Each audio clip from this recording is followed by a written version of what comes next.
deeply troubling that I've observed in our generation. We have become masters at celebrating other people's achievements while our own lives remain stagnant. We scroll through social media, applauding the success of strangers, studying their moves, analyzing their strategies. Yet when it comes to our own journey, we treat it with casual indifference. We've become spectators in the game of life, sitting in the stands, cheering for others while our own field remains unplowed. I want to arrest your attention with something profound tonight. There is a dimension of living that most people will never access. Not because they lack potential, but because they've never developed the appetite for their own transformation. They're content with comfort. They are satisfied with survival. They've made peace with mediocrity. And the tragedy is not that they are failing. The tragedy is that they don't even know what they are missing. Let me tell you about a man I encountered years ago.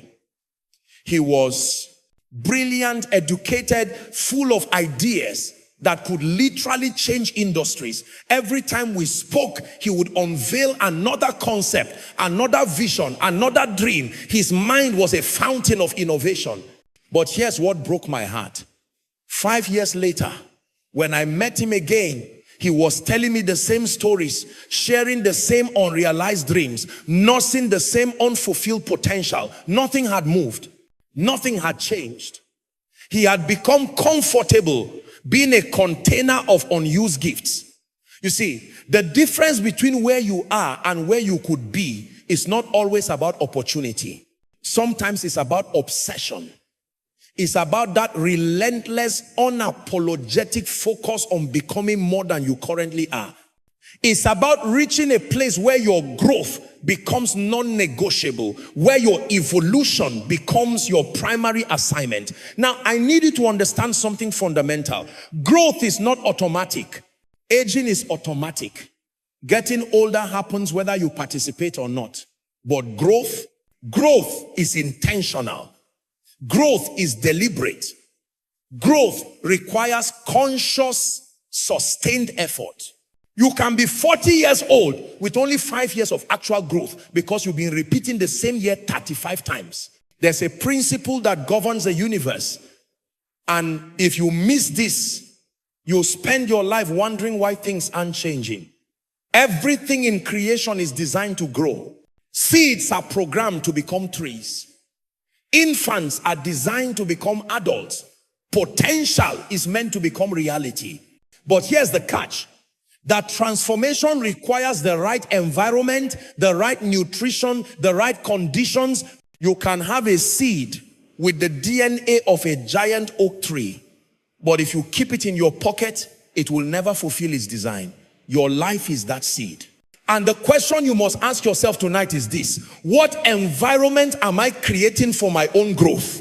What am I feeding my mind? What am I exposing my spirit to? Who am I surrounding myself with? Because I promise you, you cannot have a championship life with recreational habits. Let me break this down further. Most people approach life with what I call maintenance mentality. They wake up, go through the motions, do just enough to keep things running, and then they are surprised when life doesn't reward them with extraordinary results. They want exceptional outcomes from ordinary efforts. They want to harvest where they haven't planted. They want to reap what they haven't sown. But there's another category of people, and I pray you're beginning to number yourself among them, who have discovered the power of obsessive focus on personal development. These are people who have made a decision that their growth is not optional. They've determined that every year, every month, every week, they must be evolving into a higher version of themselves. I remember sitting with a young entrepreneur who was frustrated about his business stagnation. He was doing everything right. He thought he was working hard, putting in the hours, trying to make things happen. But when I looked closer at his life, I discovered something revealing. He was working hard, yes, but he hadn't grown in 3 years. He was applying the same strategies, reading the same types of books, attending the same kinds of events, surrounding himself with the same people. He was busy, but he wasn't growing. I told him something that night that I want to tell you right now. Busyness is not the same as growth. Activity is not the same as advancement. You can be extremely busy going in circles. You can be very active while remaining stagnant. The question is not, are you doing things? The question is, are the things you're doing transforming you? This is where most people get it wrong. They think growth is about adding more activities to their schedule. They think development is about doing more things. But real growth is about becoming more than you are. It's about expanding your capacity. It's about increasing your consciousness. It's about elevating your understanding. It's about deepening your wisdom. There's a dimension of growth that happens in the secret place, away from the applause, away from the audience, away from the validation of social media. Is the growth that happens when nobody's watching. Is the book you read at midnight when everyone else is asleep. Is the skill you develop in the early morning hours. Is the prayer you pray when your faith is being tested. Is the discipline you maintain when motivation has fled. You see, we live in an age of instant gratification. We want microwave results from slow cooker investments. We want to download maturity. We want to stream wisdom. We want overnight success after years of others' preparation. But growth doesn't work that way. Growth is organic. Growth is progressive. Growth is sequential. Think about a farmer for a moment. When a farmer plants a seed, he doesn't sit by the field demanding immediate results. He understands the process. He knows there's a season for planting, a season for watering, a season for waiting, and then a season for harvest. He doesn't dig up the seed every day to check if it's growing. He trusts the process. He maintains consistency. He creates the right conditions and allows nature to take its course. Your growth requires the same wisdom. You cannot microwave transformation. You cannot rush maturity. You cannot skip the process and expect to enjoy the results. There are some dimensions of growth that only time under the right conditions can produce. But here's what I want you to catch. While you cannot rush the process, you can accelerate your progress by intensifying your focus. This is what obsession does. Obsession is not about balance. And I know that might make some of you uncomfortable. We've been taught that balance is the key to everything.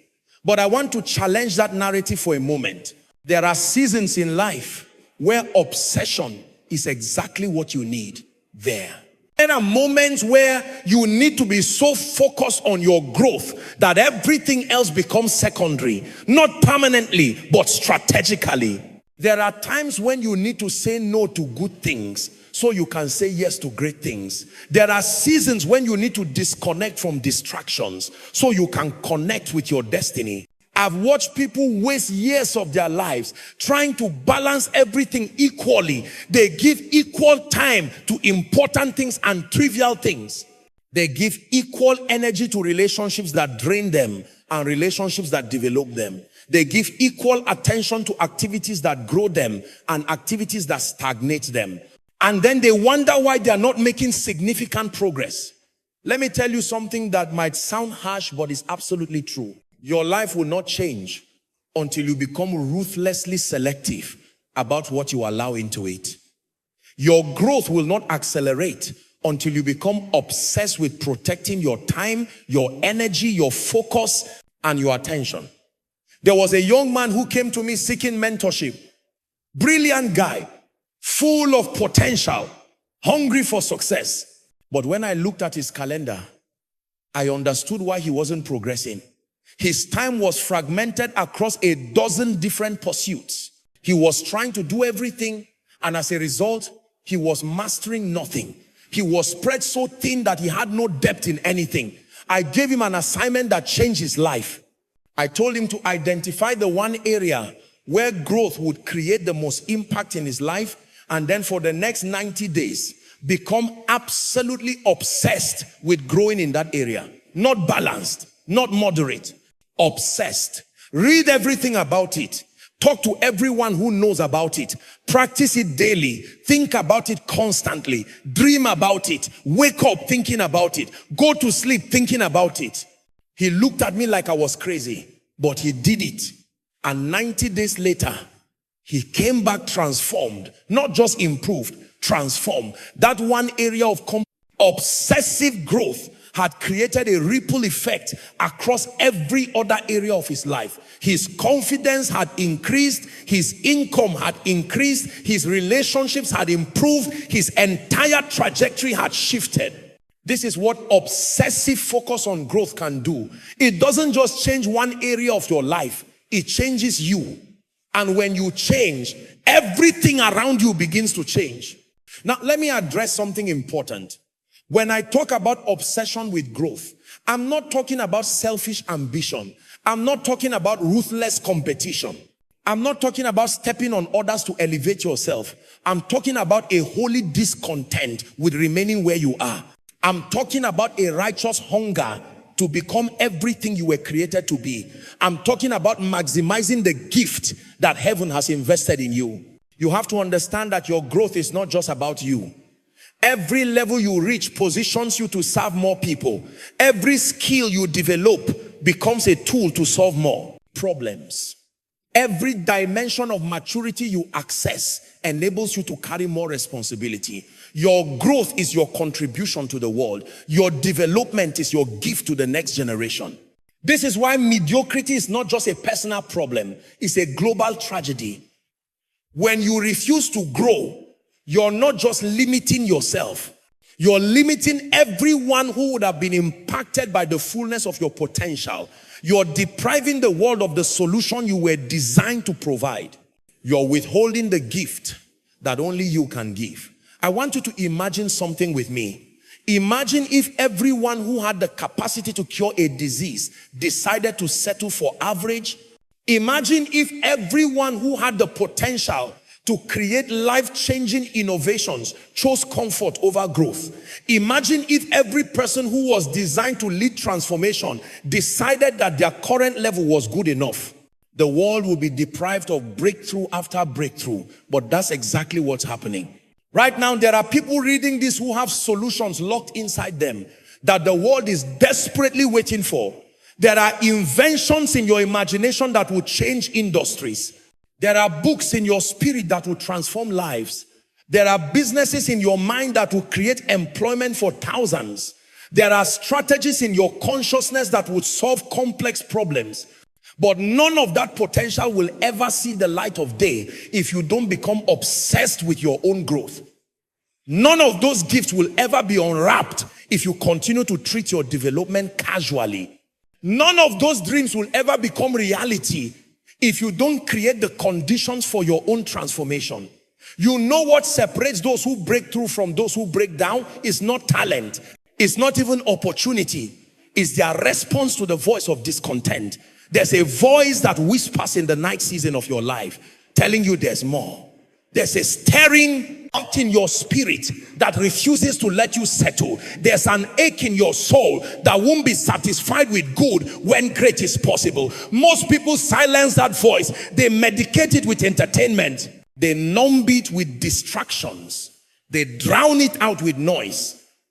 They convince themselves that wanting more is greedy, that hunger for growth is selfish, that divine dissatisfaction is somehow unspiritual. And in doing so, they sentence themselves to a life of unrealized potential. But there's another group of people who have learned to honor that voice. They've learned to feed that hunger. They've discovered that the discomfort they feel with their current level is not a problem to be solved. It's a compass pointing them toward their next dimension. Let me share something with you that I witnessed that completely shifted my understanding of growth. I was in a rural community working with farmers, and I noticed something peculiar about how they treated their soil. There was one farmer whose harvest was consistently 3 times larger than everyone else's, yet he was using the same seeds, the same weather conditions, the same amount of land. When I inquired about his secret, he took me to his field and showed me something profound. While other farmers were content to plot the surface, he had spent years enriching the depth of his soil.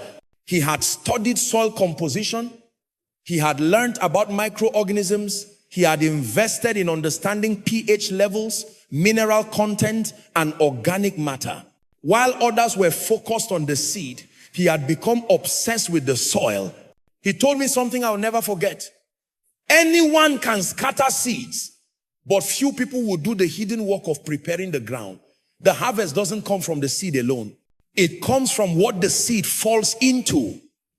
That principle applies to your life with surgical precision. You are not just the seed. You are also the soil. The quality of your results is not determined solely by your potential. Is not. Determined by the internal environment you've created for that potential to flourish.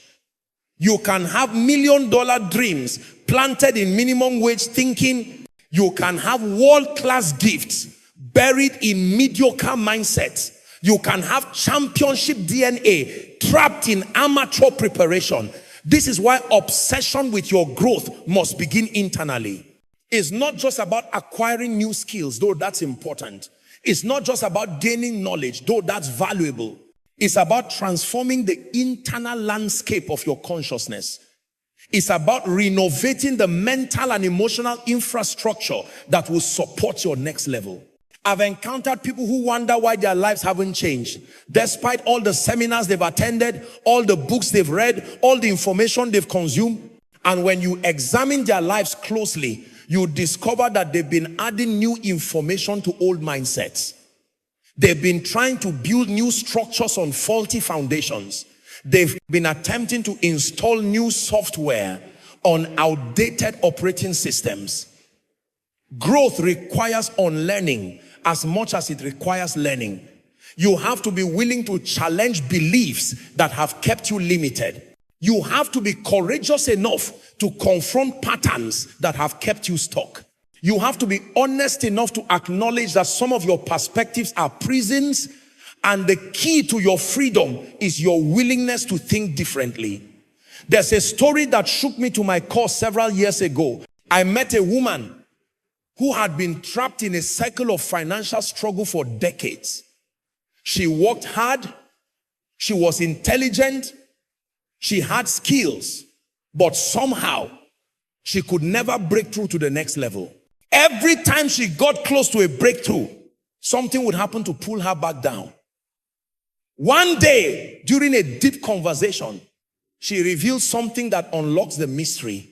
She said, I've always believed that struggling with money makes me more humble, more dependent, more grateful. I've associated wealth with pride and poverty with virtue. Do you see what was happening?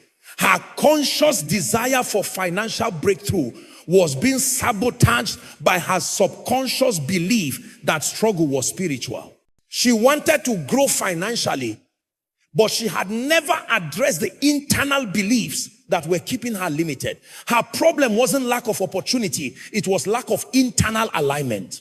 When she finally dealt with that faulty belief system, when she renewed her mind about prosperity, when she understood that you can be wealthy without being prideful, everything shifted. Within 18 months, her income had multiplied 7 times. Not because opportunity suddenly appeared, but because she had finally prepared the internal soil for the seeds of prosperity to flourish. This is what I mean by obsession with growth. It's not superficial. It's not cosmetic. It's not about painting over rust. It's about going deep. It's about doing the internal excavation work that most people avoid because it's uncomfortable, it's confronting, it's challenging. Real growth will expose you to yourself. It will show you your weaknesses, your inconsistencies, your contradictions, your self-sabotaging patterns. And that exposure is painful. This is why most people quit. They start the journey of growth. They begin to see themselves clearly, and the revelation is so uncomfortable that they retreat back to familiar dysfunction. But if you can push through that discomfort, if you can embrace the process of transformation, even when it's painful, you will emerge as someone you don't even recognize. You will look back at who you used to be and marvel at the distance you've traveled. Now, let me talk about the practical side of this obsession. Growth without strategy is just wishful thinking. You can want to grow. You can even be motivated to grow, But without intentional practices, you remain stagnant. First, you must become a student again. I don't care how much you know, how many degrees you have, how much experience you've accumulated. The moment you stop learning, you stop growing. The moment you think you've arrived, you've actually departed from the path of progress. There are people who graduated from university 20 years ago and haven't read a book since. They are navigating today's challenges with yesterday's information. They are trying to solve new problems with old solutions. They are attempting to compete in a rapidly evolving world with static knowledge. Your obsession with growth must include a commitment to continuous learning. Not just formal education, though that has its place, but a lifestyle of curiosity, inquiry, and discovery. Read books that challenge your thinking. Listen to conversations that expand your perspective. Engage with ideas that make you uncomfortable.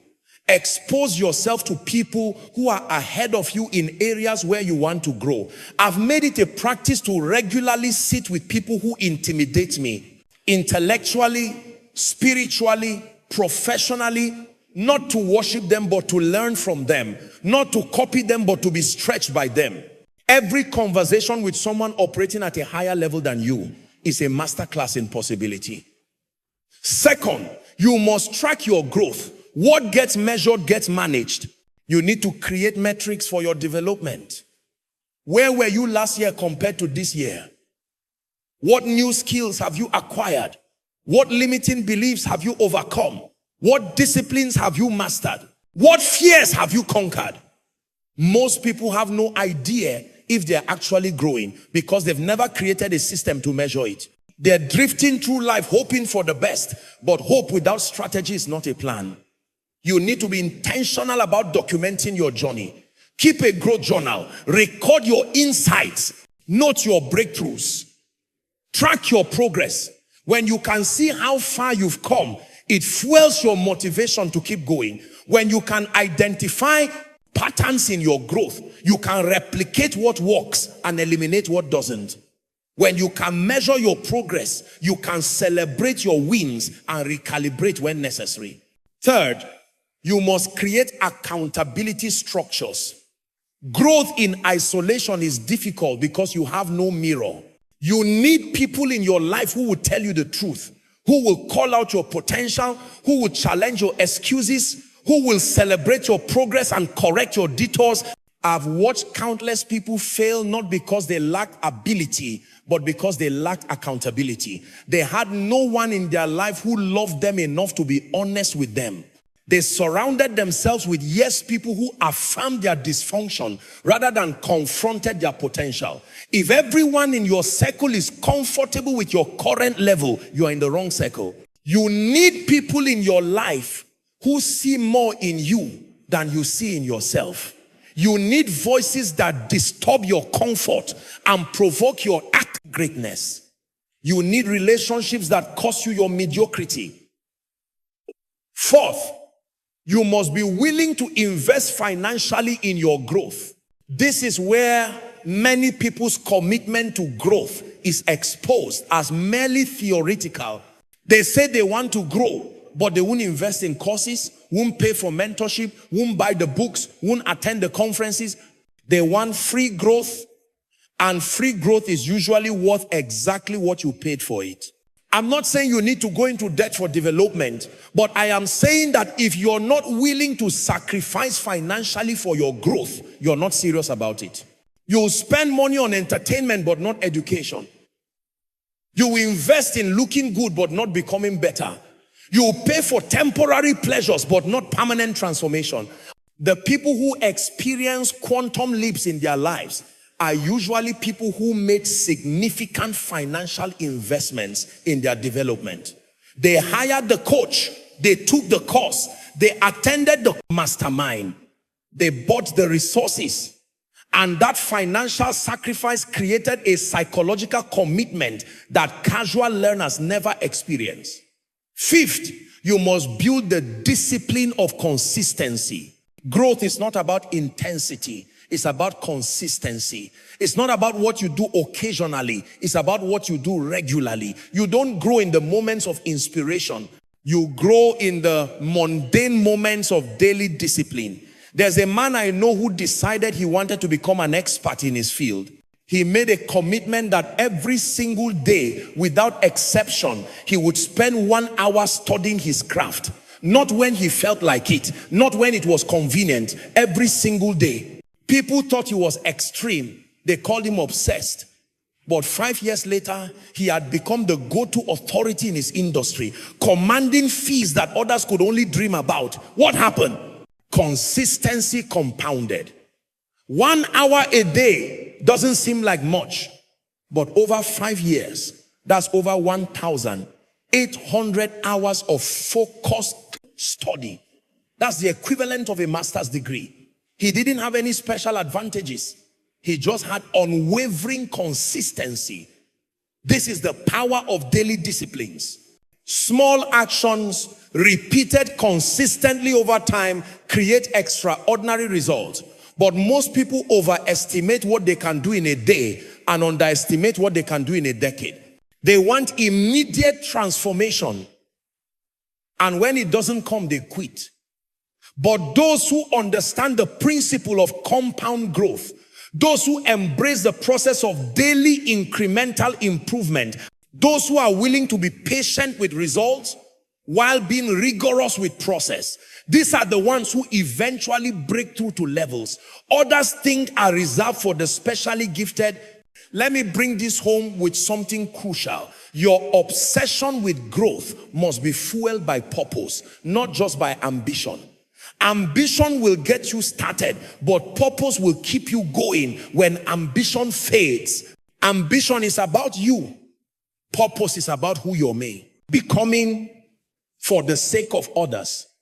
When your growth is connected to something bigger than yourself, it becomes sustainable. When you understand that your development is not just about your success, but about your service, it takes on a different dimension. When you realize that every level you reach expands your capacity to impact lives, solve problems, and create value, growth becomes a spiritual assignment, not just a personal aspiration. I want you to hear this clearly. The world is not waiting for you to remain where you are. The world is waiting for you to become who you were designed to be. Your family needs the upgraded version of you. Your community needs the developed version of you. Your generation needs the transformed version of you. Somewhere there's a problem that only your growth can solve. Somewhere there's a person who will only be reached by the elevated version of you. Somewhere there's a door that will only open when you've grown into the person qualified to walk through it. So tonight, I'm challenging you to make a decision. Not tomorrow, not next week, not when everything is perfect. Tonight, decide that your growth is non-negotiable. Decide that your development is your priority. Decide that you will become obsessed with becoming more than you currently are. Stop waiting for permission. Stop waiting for the perfect moment. Stop waiting for conditions to align. Start now. Start where you are. Start with what you have, but start. The life you've been dreaming about is not going to chase you down.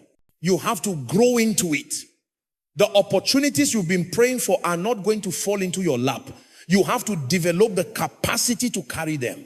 The breakthrough you've been believing for is not going to happen to you. It's going to happen through you as you commit to the relentless pursuit of your own transformation. It's time. It's time to become obsessed with your own growth.